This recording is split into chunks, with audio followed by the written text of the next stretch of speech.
Hello மக்களே, welcome to டேர்லேசி. இன்னைக்கு நாம அரிசி உருண்டை எப்படி பண்றதுன்றதா பார்க்க போறோம்.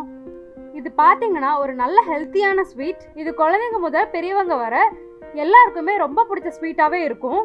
இதுக்கு தேவையான இன்க்ரீடியன்ஸ்: அரிசி 2 ஆழாக்கு இல்லைன்னா 2 கப். எந்த அரிசி வேணாலும் யூஸ் பண்ணிக்கலாம். ஆனால் இதுக்கு புழுங்கல் அரிசி யூஸ் பண்ணிங்கன்னா ரொம்பவே டேஸ்டியாக இருக்கும். ஒரு துருவன தேங்காய், வெல்லம் 1 கப், நல்லா சாஃப்டான வெல்லம் யூஸ் பண்ணுங்க. ஏலக்காய் 2. இதில் பார்த்தீங்கன்னா எங்களுக்கு ஒரு 30 அரிசி உருண்டை வந்தது. உங்களுக்கு அது அதிகமாக பட்டதுன்னா நீங்கள் உங்கள் அளவுக்கு ஏற்ற மாதிரி கம்மி பண்ணிக்கோங்க. இப்போ இதை எப்படி பண்ணலான்றத பார்ப்போம். கடாயில் எடுத்து வச்சிருக்க அரிசியை போட்டு ஹை ஃப்ளேமில் வச்சு நல்லா வறுத்துக்கோங்க.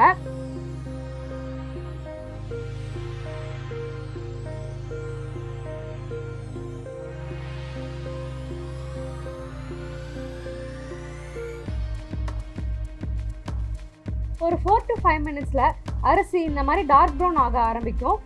அந்த நேரத்தில் சிம்மில் வச்சுட்டு ஒரு 10 மினிட்ஸ் நல்லா வறுத்துக்கோங்க. கருக விட்டுறாதீங்க, ஏன்னா கருகுனா இதோட டேஸ்ட் கம்ப்ளீட்டாக போயிடும். 10 மினிட்ஸ் கழிச்சு ஸ்டவ்வை ஆஃப் பண்ணிக்கோங்க. ஸ்டவ்வில் இருந்து இறக்கி வச்சுருங்க. இதோட சூடு போகிற வரைக்கும் ஆற வச்சுக்கோங்க. இப்போது ஆறின அரிசியை நல்லா நைஸாக வர வரைக்கும் அரைச்சிக்கோங்க. இதில் காட்டுற மாதிரி நல்லா பவுடராக வரணும். இப்போது மிக்ஸி ஜாரில் தேங்காய், வெல்லம், ஏலக்காய் இது 3த்தையும் போட்டு நல்லா அரைச்சிக்கோங்க.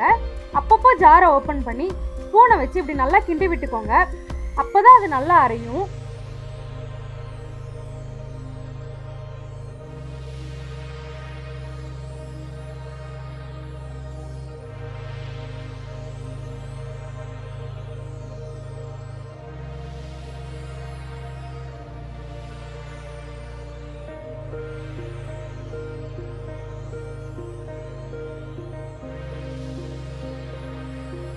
இதோட கன்சிஸ்டன்சி இதில் காட்டுற அளவுக்கு வந்தால் போதும்.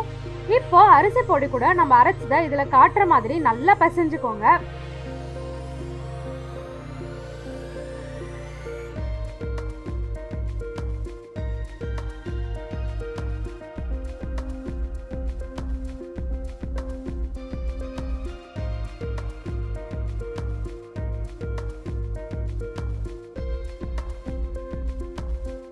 இந்த மாதிரி நல்லா மிக்ஸ் ஆனதுக்கப்புறம் இங்கே காட்டுற மாதிரி நல்லா உருண்டை பிடிச்சி வேற ஒரு பாத்திரத்தில் போட்டுக்கோங்க.